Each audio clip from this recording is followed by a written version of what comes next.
organisme comme le SPIVAS est crucial dans nos communautés parce qu'il offre un soutien aux victimes, mais également parce qu'il participe à contrer la banalisation des violences sexuelles, notamment par la prévention et la sensibilisation. Le SPIVAS est là pour, oui, bien sûr, accompagner, soutenir les victimes, mais on est là également pour offrir des programmes de prévention qui vont à la source du problème. Parce que ce qu'on veut, ultimement, c'est faire en sorte que la violence sexuelle, que les violences sexuelles réduisent de manière importante ici au Québec. Ce que j'aime le plus de mon travail, en fait, c'est vraiment d'entrer en contact avec les jeunes des écoles secondaires de Laval, donc avec le programme de prévention des violences sexuelles et de la violence dans les relations amoureuses Clique sur toi.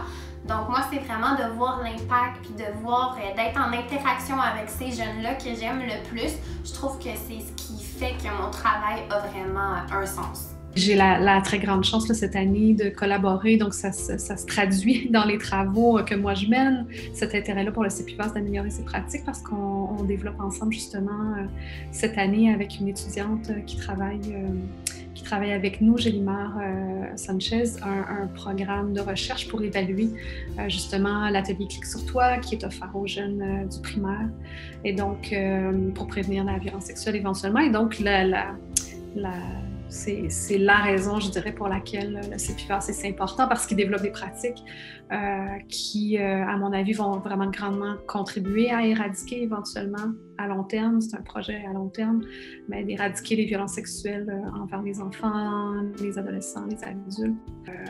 Oui, c'est vraiment crucial qu'il y ait des organismes comme ça qui développent des interventions et qui soient motivés là, à les évaluer et à les améliorer de manière continuelle selon les meilleures pratiques qui soient. Je pense que l'éducation, c'est primordial. On doit avoir des cours d'éducation sexuelle à l'école, bien sûr, mais aussi à la maison. On doit discuter de ces choses-là. Entre amis, on doit discuter de ces choses-là et on doit poser nos limites. Ce que j'aurais aimé qu'on me dise quand j'étais adolescente, c'est que je devais me respecter.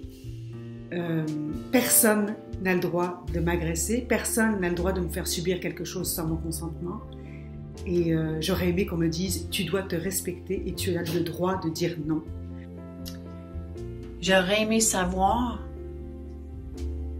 qu'on m'apprenne à respecter mon corps.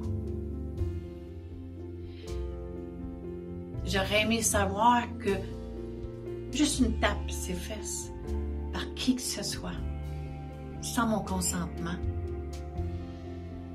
est interdit.